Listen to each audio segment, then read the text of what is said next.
on up. Everybody, please give a big round of applause for Dr. Connie Stapleton.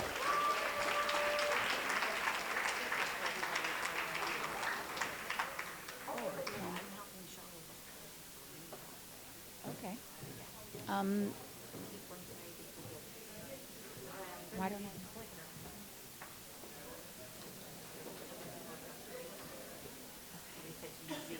Okay. You want me to ask one? Yeah. You're supposed to say aloha. I'm going to switch. I'm going to squeeze right next to you. I'm going to want that. Yeah. Okay. Then you're going to walk around? Yeah. Okay, perfect. Thanks. Can you teach me how to use this? Just hold it close. Not the microphone, the computer. Yeah, I'm going to be all over the place. Here, let's do a test. Click forward. Am I pointing it at this or at that? Let's try. Point it back. Point it back. Point it that way.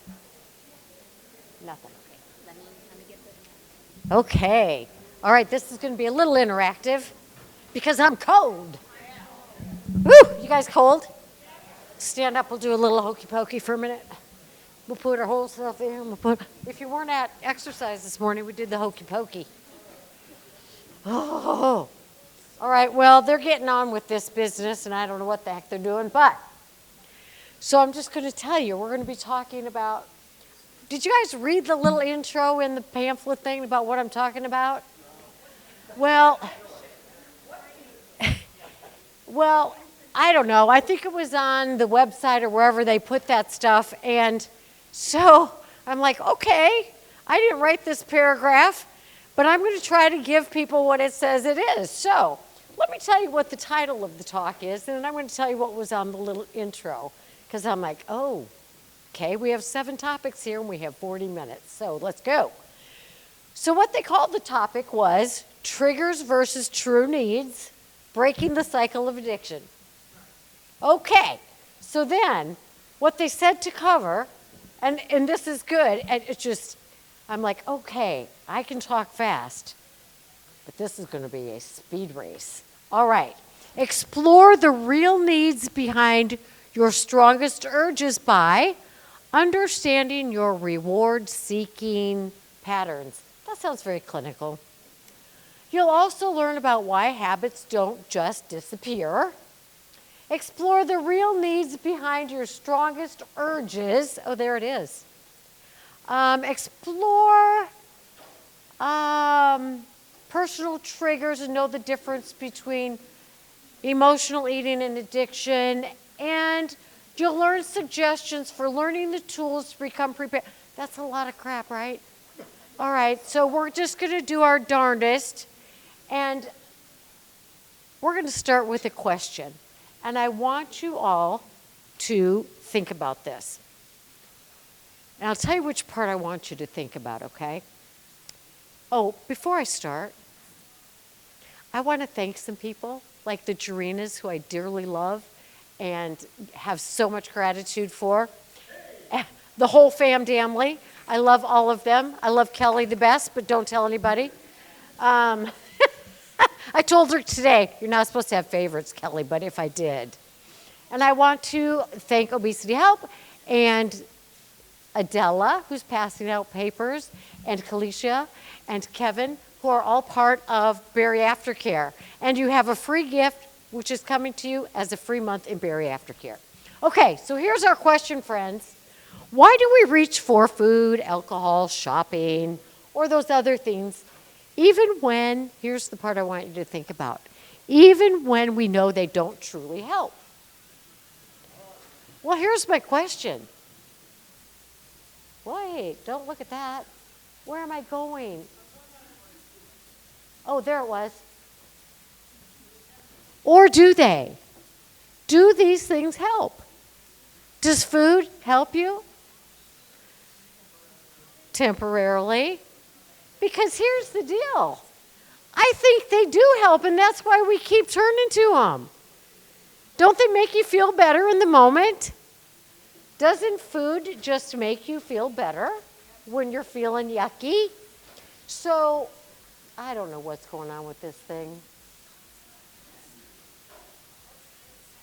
Okay, I guess I don't do it the right direction. All right, so why do we turn to food? Alcohol, the other things. Do they numb pain? Physical and or emotional? Yes. Do they relieve stress? Louder now this time. Do they provide distraction? Yes. Do they give you a brain reward called dopamine? Yes. Do they give you some temporary pleasure? And are they self-soothing? So the question, why do we reach for them? Well, duh. There are some answers right there. Now here's the trick. I'm directionally challenged. Like I come out of the hotel room, I go, where'd that elevator go? It took me 6 months one time when we moved into a new house to walk out the door and go, which way was that bathroom? I'm serious, it's tragic. Okay, so here's the real question that we're faced with in this whole dilemma. Why do we really do this? Why do we really reach for these things? And Dr. Tro said, why do we do the things we know we don't want to do? And that is one of the biggest questions that I work on with people. And by the way, I am going to have him on my podcast because that was amazing. And if you don't know that I have a podcast, it's called Weight Loss Winformation. I've done it for 5 years, and now I'll have a lot more of an audience. So I want to suggest that maybe we weren't really prepared for some of the things that are entailed when one has bariatric surgery. Maybe we weren't really equipped with some of the things that are necessary to do when you have bariatric surgery and or take a GLP. And maybe you don't want to do some of the stuff that's required. So are you ready? We are going to play a little game, if I can figure out the direction this thing goes in, called Was I Prepared? All right. And I want you to be loud and shout out the answers here. It's like the game show when they do the lightning round. So are you all awake and ready? All right. We are going to play prepared or not prepared. And I want you to think about when you started taking a medication or had surgery, think about, did they prepare you in the pre-process? Medical team prepared, okay? All right, here we go. Prepared or not prepared by my treatment team. All right, ready? You think you were prepared, just wait. All right. Damn it. Okay. Were you prepared? Were you told there might be side effects? Yes! Yay, team! All right, let's go to the next one. Were you prepared and told you must drink water? Yes! Oh, I love these people. Were you told eat lots of protein? Yes! Were you told eat lots of fruits and veggies? Ooh. We're going to go and talk to these people. All right. Were you told minimize or eliminate added sugar? Yes. Yes, we were told these things. Were you told avoid unhealthy snacking, whether it's that nighttime snacking that comes to get you, the daytime snacking? Yes, yes, yes. And as we just learned, that's hard to do when they create foods that make you hungry in an hour. All right. Were you told take these vitamins? Yes. Okay, we got some good preparation. Were you told exercise? Yes. Move the groove thing? Absolutely. Are these the kinds of things you heard when you went on other diets in the past? Yes? No. Yes? No. Some yes? Well, not if you went on a grapefruit diet, but maybe if you went to Weight Watchers, right? All right. Oh. Okay, now we're going to play part 2. You did really, really well on part 1. Are you ready? Prepared or not prepared? All right, when dieting in the past, and getting ready for surgical weight loss or a GLP-1. We're going to give you a prize, or not prepared for the following. Ugh. Ugh. There we go. Were you taught the tools to deal with anxiety or depression? No. No, we were not. Were you taught stress management and coping skills? Yes, down here in the front. Hear it for the yes. But not most of us. Were you taught how to change unhealthy habit patterns in your preparation? Some yes, some no. Were you taught to identify and successfully navigate personal triggers? Uh-oh. Houston, we have a problem. Were you taught about emotional eating and given tools for change? Does that happen to anybody anyway? Do we need this? Were you taught about food addiction and given tools for change? No, we were not.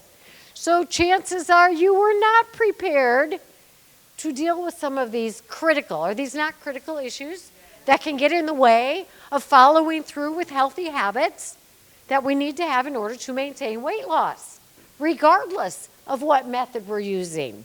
These are very important things, but we're not given the tools. So chances are, when it came to knowing what you were supposed to do with food and water and vitamins, you were prepared. But when it came to dealing with life that happens every day, we weren't given all the tools, right? Now, let's go to number 2 on the list. Let's talk about equipped. What is the difference between being prepared and equipped? Well, let me tell you, we're talking about a little different thing. We're going to play equipped or ill-equipped. And my contention is that a lot of us are ill-equipped. And I'm not talking about your bariatric team. I'm talking about by life, by your parents, by your teachers, by your coaches, by your Girl Scout teachers, by your Boy Scout leaders. Were you prepared in life? And the reason we're talking about this is because you encounter these things that are necessary to follow through. And we're not talking about the biological urges that get in the way. We're not talking about the foods that are prepared to trip us up. We're talking about life and how to handle things in life. So let me ask you these questions and shout out the answer. As a kid, were you taught about the importance of eating a balanced, healthy diet? Not most of us. Okay. Were you prepared through life, or equipped, or modeled, or taken as a family to exercise regularly? Oh, I hear laughter in the air. Did your role models have any body issues of their own? Did they pass those on to you in any way, shape, or form? Were you equipped to say, oh, it doesn't matter that I have normal cellulite that most people have, and it's okay? No, we have body image issues up the wazoo. Were you equipped to set boundaries with people in life? Do you need to set boundaries with people when you're trying to establish healthy lifestyle skills? What happens when we're not equipped? Oops-a-daisy. Here's a good one. Now, keep in mind, I've worked with patients for 30 years. Every day of my life, I listen and talk to patients. How many people tell me they run like a marathon sprinter? That doesn't even work, a marathon sprinter. Those are two different things, right? Anywho, you can tell I don't run. How many people run from conflict? Most people they're like, I avoid conflict at all costs. Well, that's a problem, because do you have any conflict with friends who are like, you've changed? Do you have any conflict with family members who say, I don't know why you had that weight loss surgery, you're just going to gain it back? Do you have any conflict with people sabotaging your efforts? Okay, what happens if we can't handle conflict or set boundaries? Were you equipped for engaging in healthy self-care?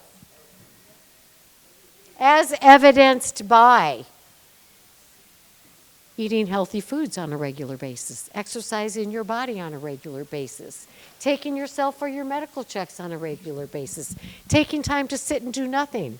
How's your self-care?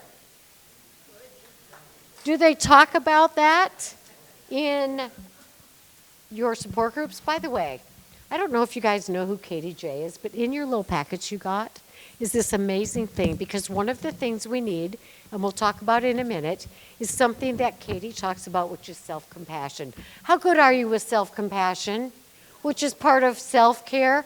Probably most of you suck at it, because I know that working in the work that I do and living the life that I lived personally, my self-talk was trash. How's your self-talk? Hopefully it's getting better. Because, you know, there's this whole weight stigma, and I agree that is a horrible, god-awful thing, and nobody should judge people on that. But what I have learned in working with patients is that nobody is as hurtful and critical and judgmental and verbally abusive to themselves as they are. And let me ask you, do you have more control over what other people think about you or say about you, or what you do? So if you take away one thing from this talk, take away the promise to yourself that you're not going to do it. I literally made a promise to myself one day early in my own recovery from my own addictions. I'm not doing this to myself anymore. I refuse to do this to myself. Now, did it stop 100%? No, but I'll bet you I put a lot more effort into it after that day. So I really urge you to do that. All right, so are you good at self-compassion? You blew it with the food. Do you beat yourself up and fall down the rabbit hole? Or do you go, you know what? I'm going to talk to myself like I would my friend. You know, it's going to happen and I love you still. Now let's get back on the wagon again. Or do you beat yourself up like something awful that you would never want to hear? All right. Are you skilled or equipped to create healthy habits and stop unhealthy ones? Do you know about habit development? How many of you think it takes 21 days to develop a healthy habit? That, like eating Cheerios for breakfast, or what is that other cereal that says eat it all day and it's a bunch of hooey. It's arbitrary. Takes however long it takes to develop a healthy habit. All right, so chances are you were not equipped in life to deal with are these critical issues that get in the way of your life, that often lead to emotional eating. So what do we do, guys? What do we do if we're not fully prepared or we're not equipped? We got an issue, right? Now, the question becomes, do I wanna? Do I wanna what? Well, let's talk about it. All right. I don't wanna. So here's the question I want to pose to you, and I want you to really, really ask yourself this question. Do I say I want to do what it takes to get the weight off and keep the weight off? Or do I really wanna? Well, I don't know, Connie, what does that entail? Well, let's talk a little bit about that, my friends. And here is where the game stops. Because it's not funny anymore, right? And like a lot of people say, now I do psychological evaluations most of my day. And I've been doing it for 20 years, which means I've done well over 4,000. And when I ask people, do you want to get the weight off? Oh, yeah. Oh, yeah. Do you want to do the hard work it takes to keep the weight off? Well, I don't know. What are you talking about, hard work? So we're going to talk about what some of that hard work is. Because the real question is, are you willing to do what it takes to avoid reaching for the food or the alcohol or the shopping or the other things that bring you that temporary comfort. And what we just heard in the last talk was that there are three main things, and I absolutely agree with that. And our health, my personal health, is my responsibility. This day and every day, which is pretty much how I end everything that I do. My health, my responsibility, this day, every day. So that means you learn about the kinds of foods that don't work well with your glycemic, whatever that thing is. But I'm going to get one of those things because I think that is brilliant. Where is that information besides in a medical journal?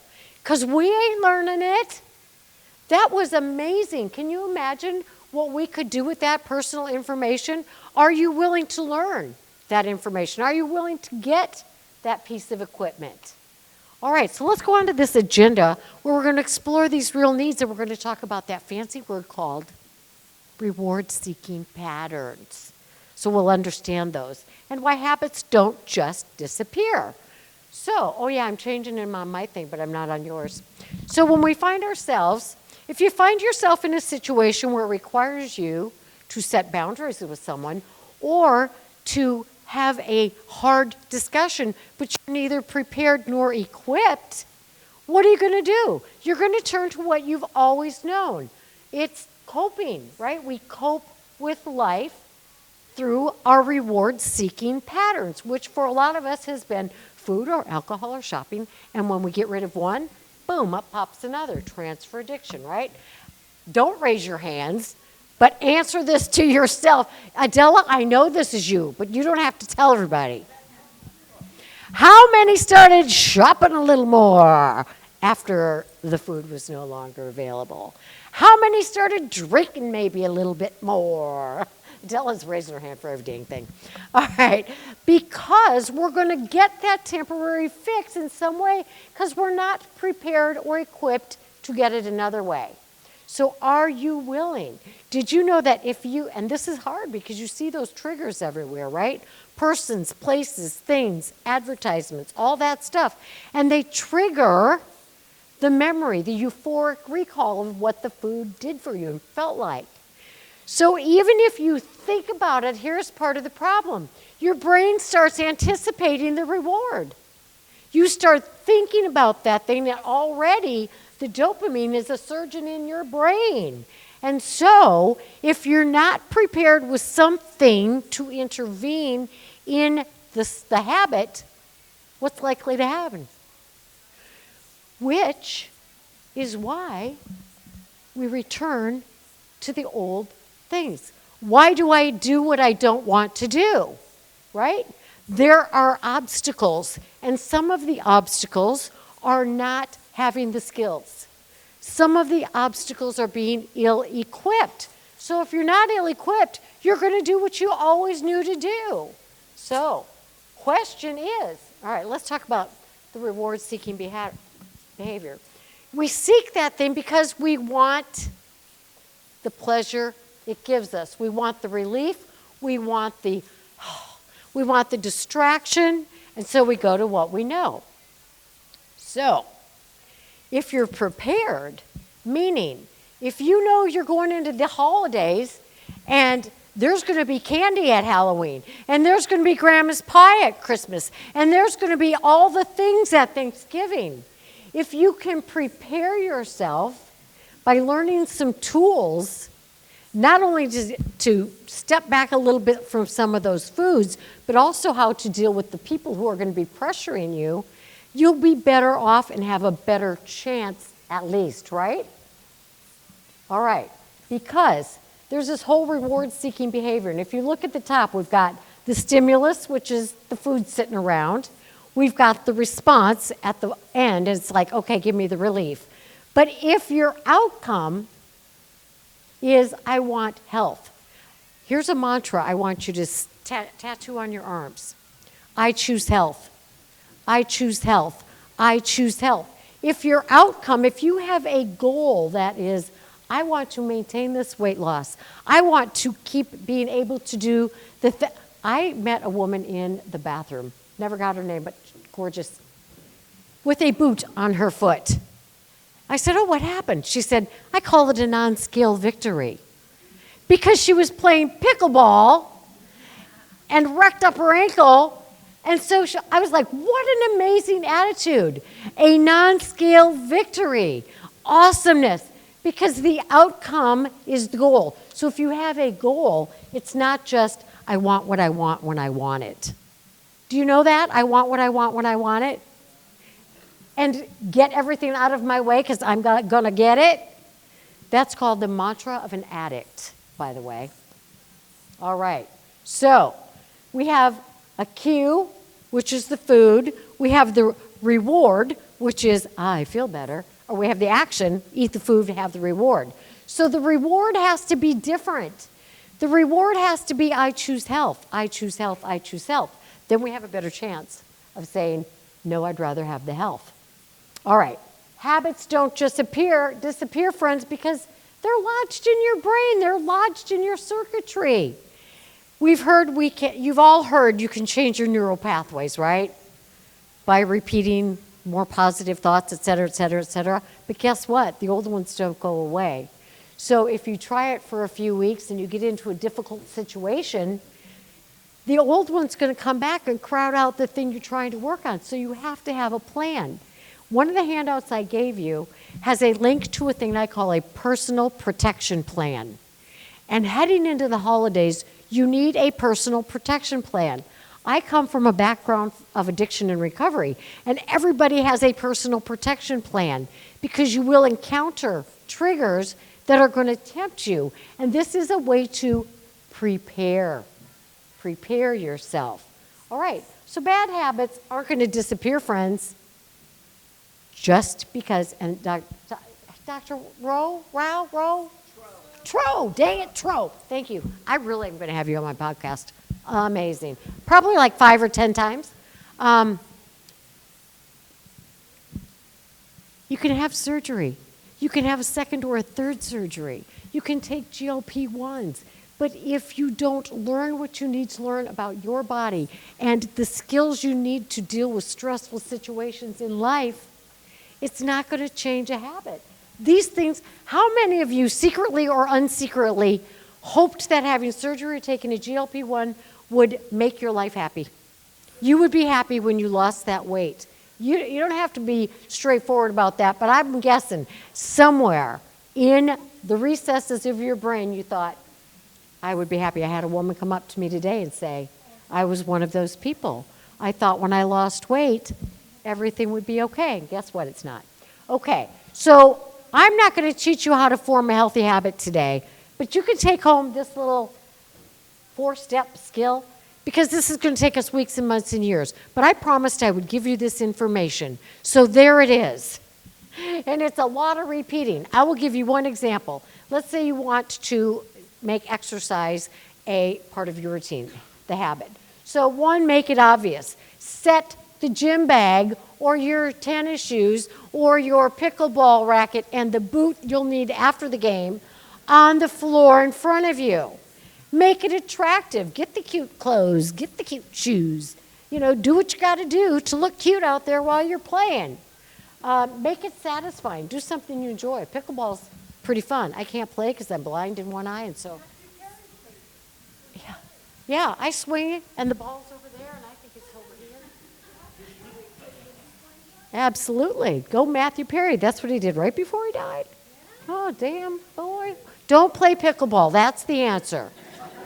And you won't die. All right. Make it satisfying. Make it easy. A lot of science about start easy. Okay, so here's the question, friends. Listen up. Answer in your head. Are you willing to put forth the effort to create healthy habits? It ain't easy. No, I just want to have surgery, thank you. Doesn't work like that. All right, next thing on my agenda was to explore the real needs behind your strongest urges, meaning let's talk about triggers. Do you know what a trigger is? You know when you're at the grocery store and they have all the candy at the front of the store? That's called a trigger. You know when you watch TV and they have all those commercials with food? That's a trigger. You know when you go home to grandma's and that nasty aunt that always picked on you about your weight and she's there? She is a trigger. Do you know that you could be in this room and hear the sound of somebody's voice and it triggers the sound of your dad's who scared the crap out of you? That's a trigger. And so triggers are everywhere. And so we have to learn what our triggers are. And if you use the personal protection plan and you put the effort into identifying your own personal triggers, then you stand a chance of not going to what you always went to get what always temporarily fixed the problem. So very briefly, identify the trigger. It's my aunt. She'll be there at Christmas. Identify the emotional need. I need to feel safe. I don't feel safe around her. So I'm going to write down some options for feeling safe when my aunt is around. Then I'm going to pick and choose. I'm going to call my friend. I'm going to play with the kids and stay away from her, whatever it is. And then celebrate your success. So these are the tips and tools to work through healthy habit or through triggers. And that is also in that personal protection plan. So the question is, friends, do you wanna? Do you wanna?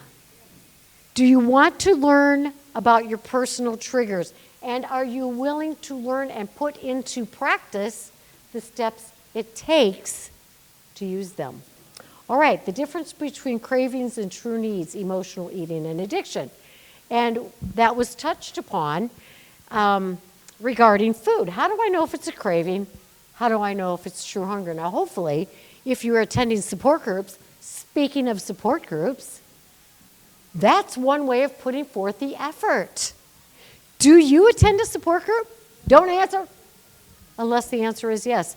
And if you don't, my question is, why not? Because if you want what you tell me you want, if you want what you tell your spouse you want, or your surgeon, or your children, or your dietitian, or your coach, I want to live a healthy life. As evidenced by what? Do you know what I say about weight loss surgery? It's like a wedding. We put in a lot of effort to plan a wedding. We put a lot of sweat, money, tears into planning a wedding. All that stuff you answered yes to, was I prepared? That was to prepare for a surgery. How many days of your life do you have a bariatric surgery? We're going to hope it's one. How many days do you have a wedding? Don't answer. How many days do you have a wedding and you think it's going to last forever? Is a wedding anything like a marriage? Not in my 42 years. Honey, where are you? Oh, there he is. Oh, the wedding, the marriage is so much better than the wedding it was. Oh. That's 42 years later, too. Is the surgery anything like living the healthy lifestyle? Which takes more effort? Yes. The part you weren't prepared for. There's something wrong here, my friends.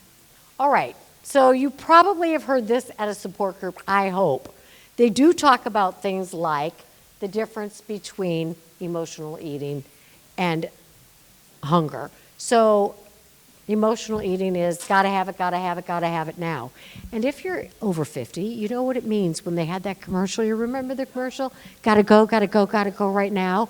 Yeah, well, I'm living that thing right now, but that's what emotional hunger is like. Gotta have it, gotta have it, gotta have it right now.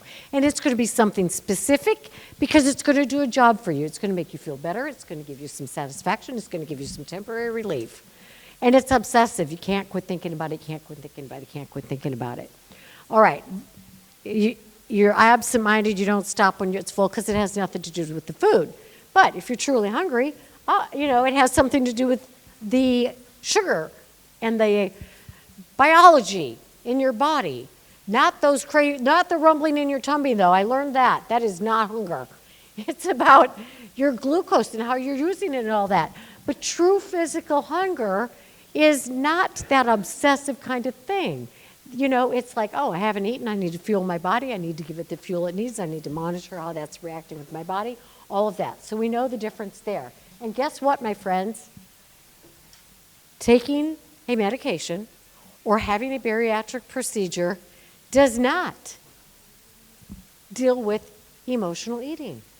And guess what? They are really talking about that in the news now, that GLP-1s are not helping with emotional eating. Well, duh, because emotional eating has nothing to do with hunger. Weight loss surgery doesn't help emotional eating. So when we can't eat, that's when we switch to something else, because we're not prepared. All right, if you go to the free handouts section, that little code, QR code, that'll take you to my website. There are tons and tons and tons of free handouts. But this one is about stopping emotional eating, which you'll see is very much like dealing with triggers. So you got to stop. You got to stop yourself from reaching for whatever it is. And then think, what happened here? Oh, I just got off the phone with my mom and she ticked me off. Or the boss just asked for something and I don't have it ready. Or whatever it was. How am I feeling? I'm feeling stressed. I'm feeling anxious. I'm feeling worried. What do I need? I need comfort. I need somebody to affirm my idea for work. So how can I get that emotional need met in a healthy way? And then when you do it and follow through, praise yourself, because it builds your self-efficacy, which means I can do this. I can do this. All right, how do I know if it's emotional eating or food addiction? How many of you believe food addiction is a real thing? I believe food addiction is a very real thing. And here's the deal. Here's a great definition of addiction. Continuing to do something that's caused you problems. You got a DUI. Oh no, you got 3 DUIs, and you keep doing it. Or your doctor says you got to get this blood pressure down, or you got to get this sugar under control, or you got to get whatever. And you want to, but you can't. So we might be dealing with something more than emotional eating. We might be, and I'm not going to spend a lot of time talking about addiction because that would take all day, but what I do want you to know is that just like obesity is a disease, addiction is a disease. Addiction was called a disease by the American Medical Association in 1954. Obesity wasn't called a disease until about 12 years ago, 2013. So there you go. We're dealing with, my friends, 2 separate diseases. So if you have the disease of addiction, and you have the disease of obesity, and you have a bariatric procedure, are they treating the disease of obesity or addiction? Obesity. And guess what's happened to that addiction? It's going to go out of control crazy because it's seeking the reward. I want, when I want it, get out of my way. So if food isn't available to me anymore, well, credit card shopping is, and I get that dopamine hit, or alcohol is, and if you've had a gastric bypass, 1 drink equals 3, and you're going to be legally intoxicated in 5 minutes, and boy, that'll take care of a lot of things, right? All right, so you got to treat addiction like addiction. And so for some people, abstinence is necessary. I know it's more difficult with food because you got to have food to live, but you don't have to have sugar to live. There are a lot of foods that don't contain, they're not Oreos, or that don't contain that manufactured combination of fat and salt. So that is something that requires, guess what? A lot of effort. Do you wanna? Do you want to put forth that amount of effort? Good. And your presence here today suggests that you do, and that is a good thing.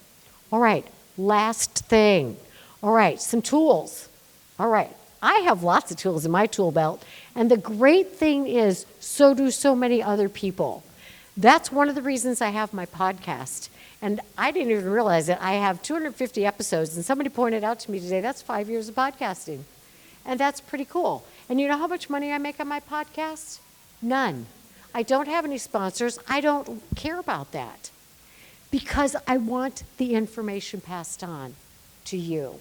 And the podcast is about learning the tips and the tools for dealing with having difficult conversations, for dealing with unresolved trauma, for dealing with low self-esteem, for dealing with all kinds of things. And I have amazing guests who teach me and you all kinds of things. It's called Weight Loss of Information.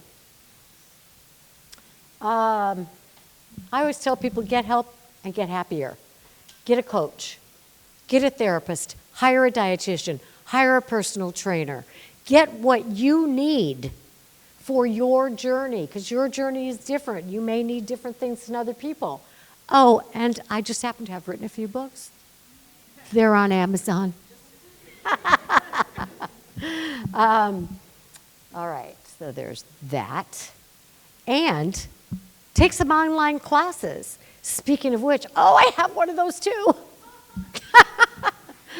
And it is going to be available on, self version where you can do it yourself. I'm recording it for that. And there are several people in here who are taking Gain While You Lose or have taken Gain While You Lose. And I would encourage you to talk to them about it because it goes deep and it goes deep fast. And it helps you learn a lot about yourself that you may or may not want to know. But if you're willing, the information is there. And it gives you a lot of tips and tools and tricks to work through stuff that is an obstacle from going from what you know to do to actually doing it. So, Kalisha, where are you, girl? And Angela is here, and Adela is here. So, talk to them about this class. It's the thing that I am most proud of. All right. The other thing is go to therapy. All the cool kids go to therapy. I heard everybody in California has a therapist. Gotta have a therapist, right? There you go. That's the way. What the heck is that? That's not me. It don't matter. It don't matter. My last slide says, it's your health. It's your responsibility. This day and every day. So I'm so glad you're all here. I'm so glad to see so many fun and old friends and new faces. And it's a beautiful gift you're giving yourself by being here. So take the gifts that I've given you in those handouts and enjoy a lot of freebies. And thank you guys for being here and paying attention.